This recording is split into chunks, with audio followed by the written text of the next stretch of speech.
The bell rang softly inside Class Sector 7B. The students came in slowly, some floating with anti-gravity boots, others walking with quiet steps. It was a normal day at the Galactic Academy, where humans and alien species studied together. Everyone took their seats except for one spot. One desk, near the corner window, was always left empty. It was next to her. She sat alone every day. Rain sat beside her again the next day. The whispers started the moment he entered. People turned their heads, pretending to be busy with their tablets, but they watched him. No one had ever sat near her twice. The boy with brown hair and curious eyes did it again just like yesterday. She didn't look at him. Her silver eyes stared out the window into the blackness of space. Her hands were still, folded neatly on her desk. "You smell like rain on old books," Rain whispered. There was a pause. Then, slowly, she turned her head toward him. "Books," she said quietly, like the word itself was from a dream. He nodded. "Back on Earth, old libraries used to smell like that after a storm. It's comforting. Your scent, it reminds me of something I didn't know I missed." Her lips twitched almost a smile. "But not quite. You're not afraid of me," she said. "No," he replied. "You should be." That sentence hung in the air like cold fog. Rain shifted slightly, but didn't move away. "Why?" he asked. She didn't answer. Their teacher, a tall, insectoid creature named Vestal, began the lesson. Screens floated in front of the students, showing diagrams of planetary trade routes. But Rain wasn't looking at his screen. His eyes were on the girl. When the class ended, most students hurried out. A few gave Rain a strange glance as they passed. Some shook their heads. No one said anything. He stayed behind. "So what's your name?" he asked her as the room emptied. She stood slowly, picking up her bag. "They call me Oren," she said. "But that's not my real name. It's just the one on the file." Rain tilted his head. "You don't know your real name," she shrugged. "I don't remember much. Just the smells, sounds, places I've never been, but somehow know." "Earth," he guessed. Oren nodded. "Yes, but I was never there." He wanted to ask more, but she had already walked out of the room. That night, Rain couldn't sleep. His mind was full of questions. Who was she really? Why did no one talk to her? And how could she know things from Earth if she had never been there? He opened his holoscreen and accessed the Academy's student directory. He typed in Oren. Her profile came up, but it was strange. No home planet listed, no family data, no species classification. Just one word under the origins section. Restricted. That was unusual. Even high-level diplomat students had basic data available. Rain leaned back in his chair. The screen glowed blue in the dark room. He tapped into the internal Academy system using his cousin's old access code. It was risky, but he needed to know more. This time, he found a hidden file linked to her name. File tag, Project Nostalgia. That word again, Nostalgia. He clicked, but the file was locked. Security level Omega Red. Rain had never seen that level before. He leaned forward, trying to find a backdoor into the system, but suddenly the screen went black. Then a warning appeared. Access denied. Unauthorized entry logged. His heart skipped. He shut the screen quickly and pulled his blanket over his head like he was a kid again. The next morning, Rain walked through the Academy halls as if nothing had happened. But he felt eyes on him. Not just students, staff too. A tall man in a black coat followed him from the lift to the cafeteria, then disappeared when Rain turned around. When he entered class, Oren was already there. "You searched for me," she said before he sat down. He froze. "How do you know?" "I could feel it," she replied.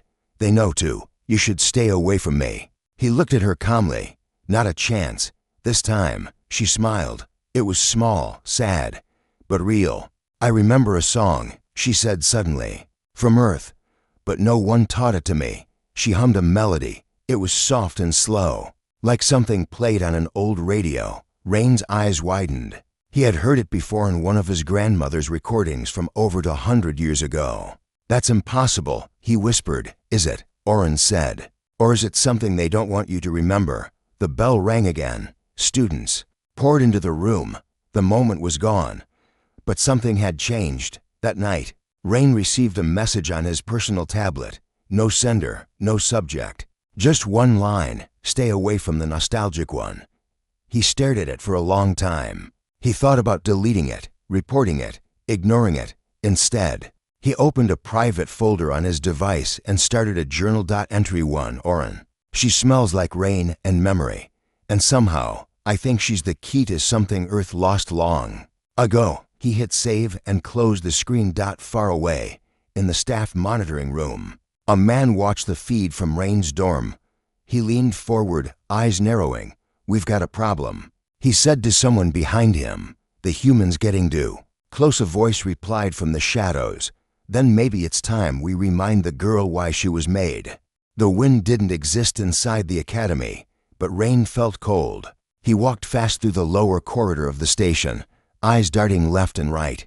The hallway lights flickered above him. Normally, this part of the academy was off limits, but he had found a code buried inside an old service bot's memory. It led him here. Behind a dusty maintenance door was something strange, an old research wing. The academy never mentioned it. It didn't appear on maps. No students ever spoke of it. He pushed the door open. It hissed with age. Inside, the walls were covered in vines, not real ones, some kind of synthetic plant, maybe left behind by a forgotten experiment. Screens blinked softly on the walls, their light dim and glitchy. A broken android lay on the floor, its eyes lifeless. Rain stepped carefully over loose wires and debris. He wasn't sure what he was looking for, but something in his chest told him Oren was connected to this place. A small console in the center of the room still worked. He wiped the dust from the screen and tapped the surface. It asked for a code. Rain didn't have one, but he had a guess. He typed :nostalgia-01. The screen buzzed. Access granted. He froze. The console lit up and displayed a series of logs, dates, years from the past, some over a century old. He opened the first one. A video played. A man in a white lab coat looked into the camera. He was human, gray hair, tired eyes. This is Dr. Elias Grant, date 114. Project Nostalgia has reached stage 3. The hybrid. Subject is stable. Memory imprinting successful. Emotional scent trigger confirmed. Subject reacts to Earth-based stimuli, even without direct exposure. Rain leaned in closer. Today, she hummed an Earth lullaby no one taught her. It came from the encoded memory layer. This is beyond anything we expected. The video cut. Rain clicked the next file. Another log. The council wants to shut us down. They say we're playing with dangerous emotions. But the girl, she's not dangerous. She's a bridge. A living reminder of who we were before the wars, before the cold logic took over. Video after video played. Each one added a piece. They had created her. Not just Oren, others too. Children grown from Earth DNA, mixed with alien biology. Their purpose? To help humans remember what they lost. Kindness, grief, wonder, feelings that were slowly disappearing after decades of cold survival. But something had gone wrong. The final log showed a lab on fire, screaming, sirens, a man shouting, destroy the files, save the girl. Then silence. Rain stepped back from the console. His heart was pounding. His grandfather had once mentioned working in early emotional research. Could it be? A sound behind him made him spin. Oren stood in the doorway. I followed you, she said softly. Rain's mouth opened, but no words came out. You found it, she added. He nodded. This was you.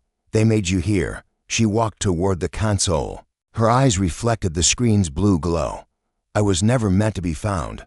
Why didn't you tell me? He asked. I didn't remember, until now, she replied. Being here unlocked something. Oren touched a nearby panel. Her fingers moved without thinking. A secret door opened behind the console. Inside was a small room, empty except for a child's drawing on the wall. A house, a tree, rain, and a people holding hands. I drew that, she whispered, before they took it all from me. Suddenly, a sharp noise echoed from the hallway. Footsteps. Reyn grabbed Rain's hand. We have to go. Too late. Two figures entered, wearing black armor with no symbols. One held a stun weapon. The other wore a mask that hid his face. Step away from the console. the masked man said. Oren didn't move. Her eyes narrowed. You work for them. You were part of it. Subject 01 must be returned to stasis, he replied coldly. Rain stepped in front of her. She's not a subject. She's a person. The man raised the stun gun. You don't understand. Her presence triggers instability, emotional corruption. That's why we buried this project. Rain's voice was calm but strong. What you call corruption is memory. In that moment, something changed. The plants on the walls began to move, reacting to her voice. Lights flickered faster. The room felt alive. The masked man shouted, "She's activating the imprint." But it was too late. Oren stepped forward. You wanted to erase me, but I remember now. And so will they. The plants burst with glowing spores, floating like dust in the air. The masked man fell back, coughing. The other dropped the weapon and ran. Rain took her hand again. Let's go. They ran through the corridor, alarms blaring behind them. Rain's hair shimmered in the strange light. They didn't stop until they reached the upper floor. She looked at him, breathless. They'll come again. Rain nodded. Let them. I want to know everything. Her silver eyes held his. Then I'll show you. And somewhere, deep in the station, something else woke up. Something old. Something that remembered Earth just as clearly as she did. They didn't speak much after they escaped. Oren led Rain through quiet back tunnels of the academy. Places even cleaning drones had forgotten. Every few steps, she would stop and listen, not just with her ears, but with something else. Her body seemed to respond to the space itself. Rain could almost see the station breathing with her. They reached an old storage bay. Inside, it was quiet and dark, filled with crates that hadn't been touched in years. Oren sat down on one of them and took a deep breath. The spores, they're connected to me, she said. They respond to memory. Rain sat across from her. They said you were dangerous, that your presence triggers something. They're right, she said softly, but not in the way they think. There was silence for a while. Then she looked up. I wasn't born like the others, she said. The other test subjects, they were grown quickly, memory patched, emotion controlled. Most didn't survive. I was different. How? He asked. I was given time. Her voice was almost a whisper now. They raised me in a simulation, a copy of Earth. I had a home, a family, a fake one, but I didn't know it then. I remember playing in the rain, drawing pictures, hearing stories before bed. They said it would help anchor the nostalgia. I didn't know I was just a tool. Rain swallowed hard. So when the lab was attacked, I lost everything, she said. They wiped most of my memory and put me in stasis. I was moved from place to place for years. The academy is the first time I've been awake in decades. Rain looked down at his hands. And no one knows who you are. They know enough to fear me, Oren said. That's why they left me alone in the class. Close enough to watch, but not close enough to care. She stood and walked to the back of the room. There was a small box on the ground, locked with an old Earth keypad. She knelt and typed in something without hesitation. The box clicked open. Inside was a small, ancient audio device. Oren pressed a button. A voice played, a woman, warm and soft. If you're hearing this, little one, it means they couldn't stop you. It means you remembered. Rain's face was still, but tears welled up in her eyes. The voice continued. Your scent is your gift. It holds the memory of Earth. Rain, soil, flowers, even sadness. All the things we feared would be lost. You were made to carry it forward. Even if Earth didn't survive, never let them make you believe it's a curse. The recording ended. Rain sat frozen. His throat was tight. Was that your mother? She raised me, Oren said, even if it was only for the project. She loved me. I think she truly did. Then she looked up, something sharp in her eyes. They don't just want to hide me, she said. They want to erase everything project. Nostalgia, the old emotions, the culture, the truth about Earth. They want to build a future without memory. Rain felt something stir inside him. That's why you hum those old songs. Why your scent feels real. It pulls something out of people. Yes, she said, but it's not enough. I'm only one person, one mind. The full archive, they hid it somewhere, and I think it's here. In the academy, he asked. In the station, she corrected. The academy is only one part of something much larger. I've felt it ever since I arrived. Like echoes, Rain leaned forward. Then we find it. She gave a small smile. You don't even know what it is yet. I don't care, he replied. If it's part of what made us human, it matters. That night, while most students slept and drones cleaned the halls, Rain and Oren moved quietly through the engineering sector. Oren carried the old audio device in her coat. She said it could help locate other devices, something about resonance. They entered a maintenance shaft behind the mess hall. From there, Oren guided them using her instincts. Several times, she stopped and closed her eyes, sniffing the air like she was chasing an invisible trail. Finally, they reached a sealed bulkhead deep in the station's lower level. The door had no keypad, no scanner, just a strange symbol. A tree with roots made of stars. I've seen this before, Oren whispered. She placed her palm against the symbol. For a moment, nothing happened. Then, the metal warmed under her touch. Lines of light spread out from the tree, wrapping around the door like veins. With a deep hum, the bulkhead opened. A hallway stretched beyond, lined with glowing orbs that pulsed like heartbeats. Rain stepped inside first. It smells like, he paused, old earth. Like warm bread, ocean wind. That's the archive, Oren said. They walked together, deeper into the unknown, and far above them. The Academy's command room blinked with red alerts. Unknown access, restricted sector breach, emotional signatures rising. A silent figure in a black uniform stood watching the alerts. She's waking the memories, he said. Another replied. Then we must stop her before others remember too. But it was already too late. The scent of memory had begun to spread. The hallway curved gently, deeper and deeper underground. The glowing orbs lit their path with soft golden light, like lanterns from a forgotten dream. Rain walked beside Oren in silence, not because he had nothing to say but because words felt too small. The air grew thicker the farther they went, not with dust, not with heat but with memory, invisible, powerful. Rain could feel it pressing against his chest. It wasn't just emotion, it was weight, history, long-lost feelings. Clinging to the walls, they reached the end. The hall opened into a wide circular room. In the center was a massive tree, not real, but not entirely artificial either. Its bark shimmered like metal, but its leaves moved gently, like touched by an unseen breeze. Its roots spread across the floor and into the walls, like veins connecting. To the station itself, Oren stepped forward. It's alive. Rain stared at it, eyes wide. What is this place? It's the archive, she whispered. They didn't just store data, they planted it. This is emotion, culture, memories from Earth, grown into something that can survive even if we forget.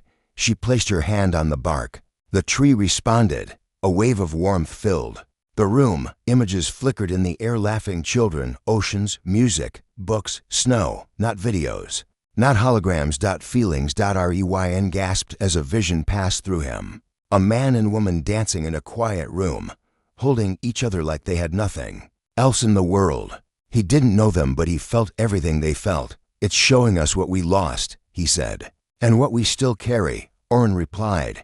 Behind them, the room's entrance sealed shut. Rain turned quickly, his heart jumping. 3 figures stepped into view, 2 in black armor, 1 in a long gray coat. The one in gray spoke. You shouldn't have come here. His voice was calm, almost kind, but empty, hollow. Oren didn't move. You tried to bury this. It was buried for a reason, the man said. Emotion divides. Culture creates conflict. Earth fell because of this tree. Rain shook his head. That's a lie. The man looked at him. Is it? After the 3rd collapse, humans nearly wiped themselves out. We created the Academy to protect the survivors. Logic, control, unity. That's what kept us alive. And emptiness, Oren said. That's what you built. Cold halls and quiet obedience. No music. No feeling. You survived, but you forgot why you wanted to. The man stepped closer to the tree. You don't understand. This archive is dangerous. Even now, it spreads its roots through the station. If we don't cut it off, it will grow again. People will remember, and then they will choose. Rain looked between them. Isn't that the point? To choose. The man raised a small device. This is a memory scrambler. One pulse will wipe this place clean. You, the tree, everything it holds. Oren stepped in front of the tree. Then you'll have to go through me. The man's eyes narrowed. You're not even real. You're a tool from a failed experiment. I may have been made, she said, but what I feel is real. What I remember matters. Rain moved beside her. She's more human than you. The man stared at them both, then slowly lowered the device. I hoped it wouldn't come to this, he said. He nodded once and the two guards charged. Rain didn't think. He moved fast, grabbing a fallen pipe from the floor. He swung it, knocking one of the guards to the ground. The other reached Oren, grabbing her arm. But the tree reacted. Its roots lifted from the floor, wrapping around the guard's legs. The moment he touched her, waves of golden light shot through the room. He screamed, not in pain, but in confusion as visions flooded his mind. A baby's laugh, a warm meal, a song his mother once sang. He dropped to his knees, sobbing. The first guard crawled away, shaking. The man in gray stared at them in disbelief. You think memories can win a war? No, Oren said, but they can stop one before it starts. The tree pulsed again. Every screen in the station flickered, from the dorms to the offices, from security rooms to classrooms. Glimpses of the archive spread, images of Earth, voices, music, feelings. Students paused mid-lesson. Teachers dropped their tablets. People cried without knowing why. It didn't cause fear. It caused remembering. The man stepped back, staring at his device. It buzzed in his hand, then broke apart, melted by the pulse. He ran. The guards didn't follow. One was still weeping. The other just sat, silent, staring at the leaves above. Rain looked at Oren. You did it. No, she said softly. We did. Suddenly, she stumbled. Rain caught her. I feel weak, she whispered. The tree pulled from me to reach them. It used my memory to wake theirs. Will you be okay? He asked. I don't know, she said, leaning into him. But I'm not afraid anymore.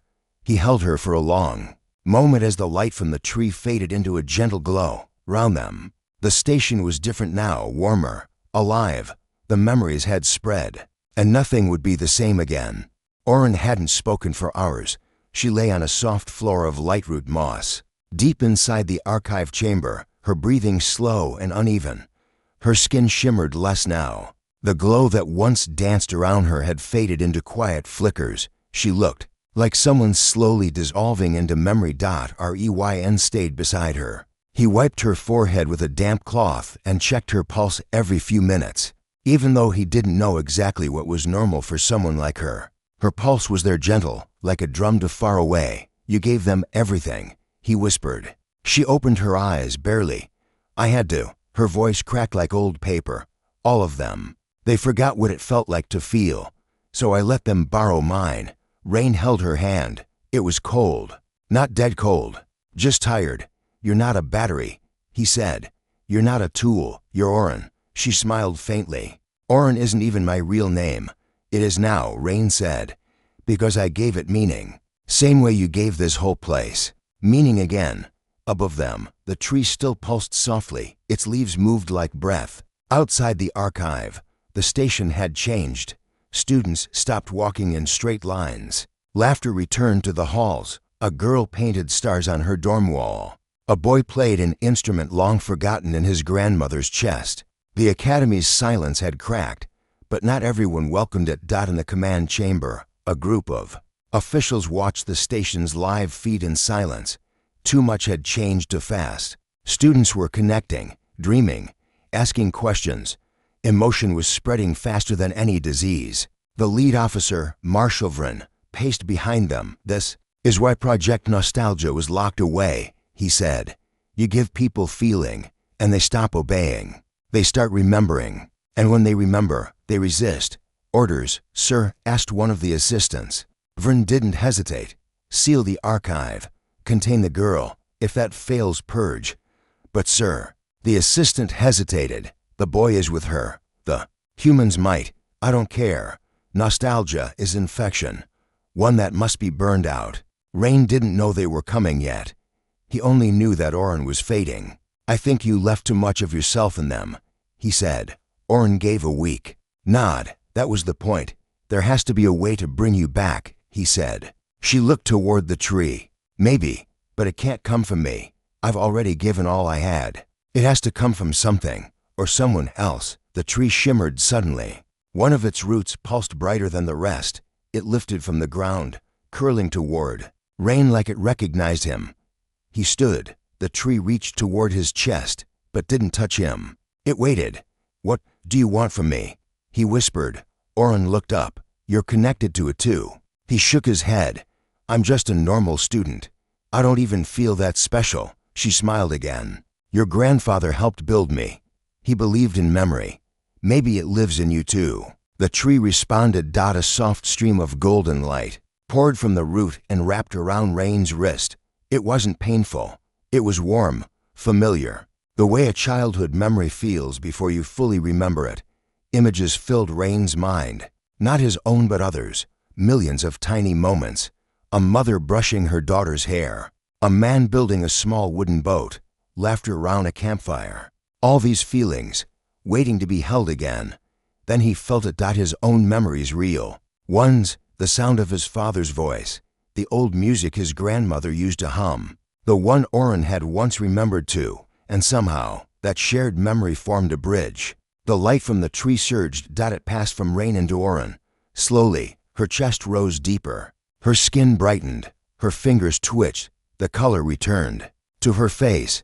Her eyes opened fully. Rain, she whispered. He let out a breath he didn't know he was holding. Still here. Outside, the security systems activated. Steel walls began to slide into place, trying to cut off access to the archive. Sirens didn't blare. This was a quiet lockdown. One designed for secrets, not safety. The root pulled back. The tree pulsed. Once, then dimmed as if it had done what it needed to. Oren sat up slowly, blinking. They're coming. Rain helped her stand. We can't stay here. No, she said, her voice clearer now. But I think I know where we're supposed to go next. As they moved through the long hall again, something strange happened. Students appeared along the path one by one, silently waiting. No one spoke. They just nodded at Rain and Oren as they passed. They had felt it too, not the memory itself. Maybe but the awakening. By the time they reached the main hall, over 50 students walked behind them, different species, different uniforms. But one feeling tied them together. They remembered what it meant to be alive. Far above them, Marshal Vryn watched the crowd forming. They're organizing, one officer said. Students from every sector. Vryn's eyes narrowed. This isn't a protest. This is rebellion. Shut it down. But the order came too late. The archive had already bloomed. And now, the station itself was beginning to remember. The platform was never meant to hold this many. They stood shoulder to shoulder, humans, aliens. Hybrids gathered in silence across the Academy's central hall. The overhead lights flickered as the station's systems struggled to keep up with something they were never built to contain. Emotion. It rolled through the crowd like a silent wave. There were no chants, no raised fists, just people. Eyes open, breathing deep, feeling. Oren stood in the center, no longer hidden in shadows. Her skin glowed again, not from the archive's light but from her own. She had become something more than memory. She was the spark that had set it all alight. Rain stood beside her. They both knew what was coming. The blast doors opened. Marshal Vryn stepped out, dressed in polished black, followed by soldiers with quiet steps and blank expressions.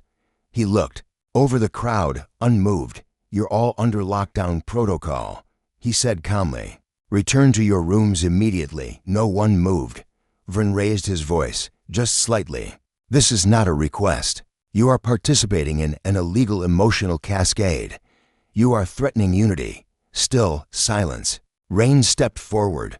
We're not threatening unity. We're finally feeling it. Vryn's face twitched, but he kept his tone flat. This station was built to avoid the chaos of the past. You are choosing weakness. Oren walked closer. We are choosing truth. Her voice wasn't loud, but it carried. Vryn took one step toward her. You are a failed project, a leftover mistake. Your scent triggers instability. She nodded. Once, it also triggers memories. Dangerous ones. He snapped. Necessary ones, she replied. He turned to the soldiers. Activate the suppression field. A low hum filled the hall. The lights dimmed. A cold wave pushed through the air, an invisible signal meant to flatten emotion, block memory. Calm the mind. People shivered. Some clutched their heads. Others dropped to their knees. Oren did not fall. She walked through the field, as if it parted around her. The glow in her eyes flared. You built this place on forgetting, she said. But forgetting is not peace. Vrin's eyes widened. Stay back. Rain ran to her side. It's killing them, I know, she said. Her voice shook now, not with fear, but with something deeper. Resolve. I can stop it. But I have to give the archive everything. Rain's heart dropped. What do you mean? The tree, she said. It's still connected to me. I'm the last part it needs to fully bloom. If I return to it, it can protect them. But I won't come back. He grabbed her arm. No, there has to be another way. She leaned close, forehead touching his. You helped me remember who I was, who I still am. That's enough. Before he could stop her, she stepped forward straight, into the heart of the suppression field. The cold burned her skin, but she didn't scream. She raised her hand, and the station shook. A pulse burst from deep below. Golden light rose from the archive chamber, racing up through walls, wires, and glass. The tree's roots reached out into the floor, into systems, into hearts. The suppression field cracked. Then shattered. Every screen lit up. Every speaker hummed. The archive was awake. Images poured out across the station, visions of Earth's forests, oceans, cities, laughter, war. Songs, feelings, raw and unstoppable, filled the air. Vrin stumbled back, covering his ears. No. Shut it down.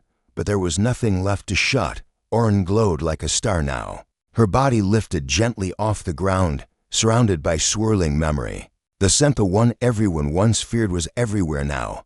And it was beautiful. Rain on old soil. Bread baking. Pages turning. A baby's breath. Fireplaces. Thunder. Tears. Love. The soldiers dropped their weapons. The students reached out to one another. Vrin fell to his knees, lost in a memory that didn't belong to him. A woman's hand in his, once long ago. A promise. He had broken to keep power. When the light faded, Oren was gone.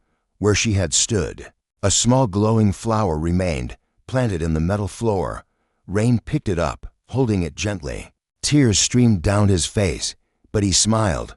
She had become the memory itself. Time passed. The academy changed. They didn't erase her. They built around her. The tree grew into the station's core. Her flower became its emblem. Memory was no longer a threat. It became curriculum. Students were taught about Earth, not just facts, but feelings. They sang songs again, laughed, argued, forgave. And remembered. 1 year later, Rain stood in front of a new class. He was no longer a student. He was the one telling the story now. Her name was Oren, he said. She wasn't human, but she carried more of humanity than most ever could. She smelled like something no one understood, until we let ourselves feel it. He held up the small flower, now preserved in crystal. She was made to be forgotten, but we chose to remember. Outside the window, stars moved silently by. And far below the station, the tree still pulsed, slow, steady, alive. Memory never truly dies. It only waits for someone to feel it again.